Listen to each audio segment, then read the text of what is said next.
বাচ্চার একটা ছোট বই। বইটা দেখে আমার মনে হলো যে পৃথিবীতে মনে হয় কোনো পুরুষ মানুষ নেই। দেখুন এখানে একটা ছেলে একটা মেয়ের ছবি, খুবই সুন্দর। এখানে একটা ছেলে মেয়ের ছবি থাকতেই পারে, এটা খুবই ভালো। তারপরে এখানে একটা খোকন খোকন, এখানে একটা মহিলার ছবি, এখানে মা যেহেতু মায়ের ছবি। এখানে দেখুন কাঠবিড়ালি। কোন মেয়ে মানুষ যে পেয়ারা খায় এটা আমার জানা নাই। পেয়ারা পাতা কি মেয়ে মানুষ যায়? খুবই কম। যদিও ছেলে মানুষ যায়, কিন্তু এখানে ছেলে মানুষের ছবি নাই।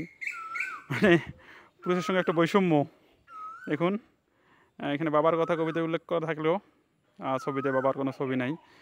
পুরুষ মানুষের মনে হয় ছবি আর্ট করতে পারে না এরা, এ কারণেই তাদের ছবিটা এখানে দেয় নাই, এটা হতে পারে। দেখুন পুরা ইয়াতে কোনো ছেলে বাচ্চার ছবি আছে, মহিলার অনেক ছবি আছে, কিন্তু কোনো পুরুষ মানুষের ছবি এখানে নাই আর কি, একটাতেও। দেখুন পুরো বইটাই শুধু মহিলাতান্ত্রিক, কোনো পুরুষরা এখানে অবহেলিত পুরা। ধন্যবাদ সবাইকে।